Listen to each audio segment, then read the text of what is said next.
Hello everyone. RO book के पाठ एक का जो कबीर के दोहे इस चैप्टर का प्रश्न उत्तर आ चुका है। प्रश्न अपने बुक से लिखना है, मैं उत्तर लेके आया हूँ। तो पहले प्रश्न का उत्तर है, कबीर की दृष्टि में ईश्वर एक है। इसके सामर्थ्य में उन्होंने निम्न तर्क दिए हैं। पहला तर्क है, कबीर के अनुसार जिस प्रकार विश्व में एक ही वायु और जल है, उसी प्रकार संपूर्ण संसार में एक ही परम ज्योति व्यक्ति है। दूसरा तर्क है, सभी मानव एक ही मिट्टी से अर्थात ब्रह्म द्वारा निर्मित हैं। तीसरा प्रश्न है, परमात्मा लकड़ी में अग्नि की तरह व्याप्त रहता है। चौथा तर्क है, एक ही मिट्टी से सब बर्तन अर्थात सभी जीवों का निर्माण हुआ है। पहले प्रश्न का उत्तर कंप्लीट हो गया। दूसरे प्रश्न का उत्तर है, मानव शरीर का निर्माण अग्नि, वायु, जल, भू और आकाश पंच तत्वों से हुआ है।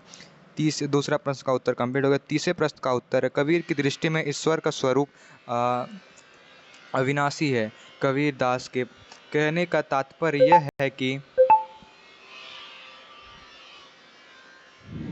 यह है कि बढ़ई लकड़ी को चीर सकता है, परंतु उस लकड़ी को निहित आग को नष्ट नहीं कर सकता।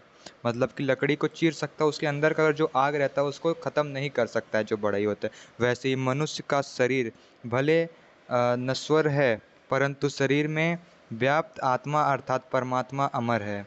तीसरे प्रश्न का उत्तर कंप्लीट हो गया। चौथे प्रश्न का उत्तर है, कबीर अपने आप को दीवाना कहता है क्योंकि उसके अनुसार ईश्वर निर्गुण, निरंकार, अजय, अमर और अविनाशी है, और उन्होंने इस परमात्मा का आत्मा सच्चा साक्षात्कार कर लिया है।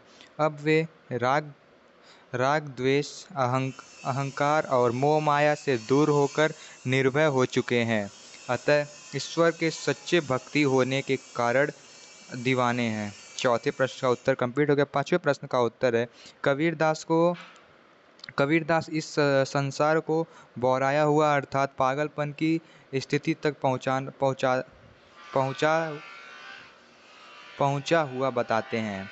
इसका इन उसका उनका ऐसा मानना इसलिए है क्योंकि संसार के लोग झूठी बातों पर तो विश्वास कर लेते हैं और सच कहने पर मारने के लिए दौड़ते हैं। ऐसे लोग को सत्य और असत्य का ज्ञान नहीं है। कबीरदास के कहने का तात्पर्य यह है कि संसार के लोग प्राय अंडबारों में उलझे रहते हैं और ईश्वर के सच्चे स्वरूप को नहीं पहचानते। पांचवें प्रश्न का उत्तर कंप्लीट हो गया। छठवें प्रश्न का उत्तर है, कबीर ने नियम और धर्म का पालन करने वाले लोगों की सबसे बड़ी कमी ईश्वर तत्व से कोसों दूर रहने को माना है। ऐसे लोग बाय अंडबर जैसे पत्थर पूजा, तीर्थव्रत करना, नमाज पढ़ना, छापा तिलक लगाना आदि में उलझे रहते हैं और सच्चे धर्म और वास्तविकता से कोसों दूर रहते हैं। छठवें प्रश्न का उत्तर कंप्लीट हो गया। सातवें प्रश्न का उत्तर है, अज्ञानी गुरु माया, अहंकार, धार्मिक पाखंडों और ब्रह्म्य अंडवर में आडंबर सॉरी आडंबर है, मैं ध्यान नहीं दे रहा है, में विश्वास रखते हैं और इसी प्रकार की शिक्षा वे अपने शिष्यों को देते हैं। इस कारण ऐसे गुरुओं की शरण में जाने से शिष्य सही ज्ञान नहीं प्राप्त कर पाते और अंधकार की गर्त में डूब जाते हैं। छठवें प्रश्न का उत्तर कंप्लीट और सातवें प्रश्न का उत्तर है, याडंबरों की अपेक्षा स्वयं आत्मा को पहचानने की बात निम्न पंक्तियों में कही गई है। पहला, टोपी टोपी पहिरे माला पहिरे, छाप तिलक अनुमाना, राखी शब्दाही गावत भूले, आत्म खबरी न जाना।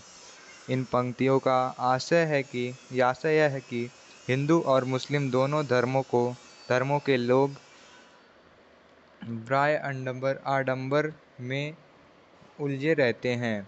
कोई टोपी पहनाता है तो कोई तिलक लगाता है और अपने अपने अहंकार का प्रदर्शन करते हैं। वो राखी शब्द या आदि गाकर अपने आत्मा स्वरूप को ही भूल जाते हैं। इस चैप्टर का प्रश्न उत्तर कंप्लीट हो गया। तो अगर आपको इस प्रश्न का सारे पीडीएफ नोट चाहिए तो आप लोग व्हाट्सएप ग्रुप वीसी वैभव 2008 को फॉलो कर लें व्हाट्सएप पे जाके। कमेंट बॉक्स में मैं इसका लिंक पिन कर दूंगा। बाकी चैनल को सब्सक्राइब कर लीजिए, एक लाइक तो बनता है ब्रो। और यहाँ पे आडंबर मुझसे गलत हो गया है, इसके लिए मैं बहुत बहुत माफ़ी मांगता हूँ। Thank you.